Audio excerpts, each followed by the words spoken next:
Hi, this is International Master David Pruess for Chess.com, and we are going to go over an absolutely awesome, sick, sweet game that was played yesterday by Levon Aronian of Armenia. If you want to hear more about the news of the event that it's in, check out the news story that we posted today. And let's just get into this game because there's a lot going on here, and I'm just going to give a quick review. So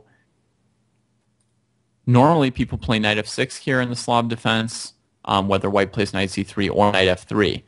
But Vallejo Pons, who's playing black in this game, is actually a specialist of really complicated chess and variations where you grab pawns on c4 and then turn the game into a really complicated fight. So I'm not at all surprised to see him playing this variation here, which looks a little bit risky for black, right? All they've accomplished in the first several moves is moving some side pawns at this point in order to hold an extra pawn for a moment.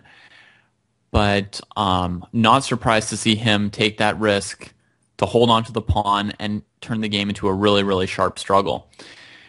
But Aronian was up to the challenge that day, as you will see. He plays queen c2, going after the c4 pawn, but sacking his d4 pawn.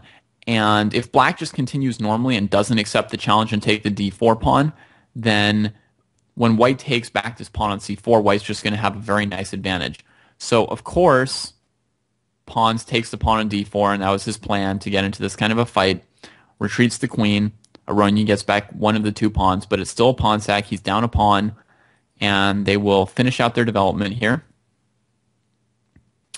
And now you see that white has a very significant lead in development here, right? The black knight can't get out yet. Neither can the rook, and black hasn't yet taken time to castle, and white is already trying to post his rooks on the d file and find weaknesses there, and it looks very, very promising for white, who kicks the bishop, and now plays bishop to a2. And the idea is that this bishop is keeping this knight from coming out here, and that he's got a very, very strong idea of bringing the bishop behind his queen and making a checkmate threat on h7, which will weaken the black kingside more, as you'll see exactly in the game. So Vallejo sacked a pawn to slow this idea down considerably, the idea of threatening checkmate. Because if he just plays one more developing move, then after bishop to b1, white's already threatening knight f6 check, or knight d6, or knight anywhere, right? Knight g5. So he sacks his extra pawn to slow down that white threat. Now you can see the bishop and queen are going to take quite a bit longer to get coordinated. Develops, and this knight d6 move is not a surprising move. That's the outpost square on the open file.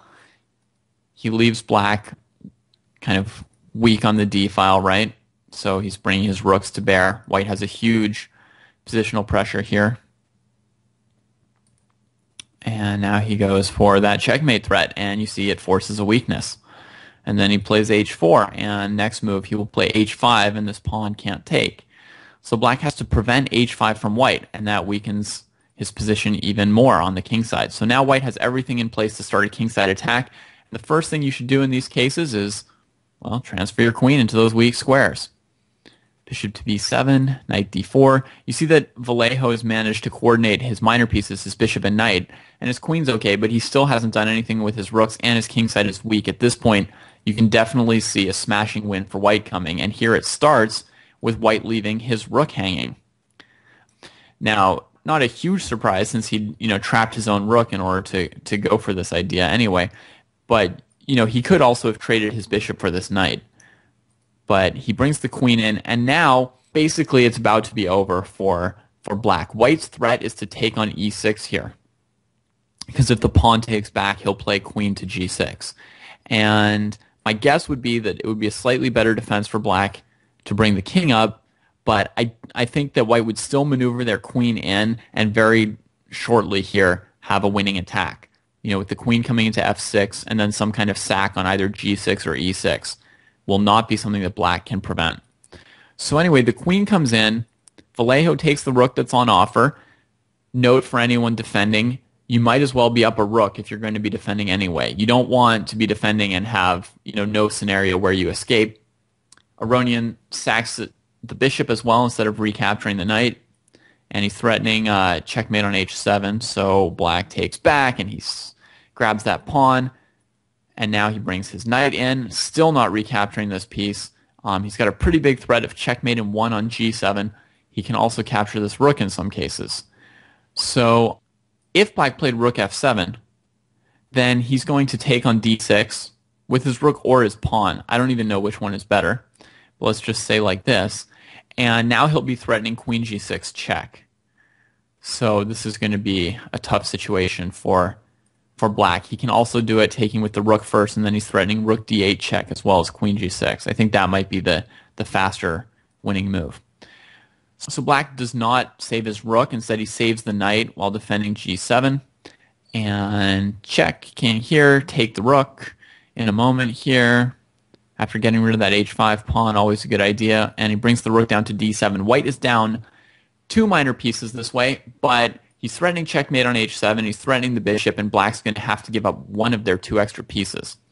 So black gives up the knight, covering these 2 squares with the queen.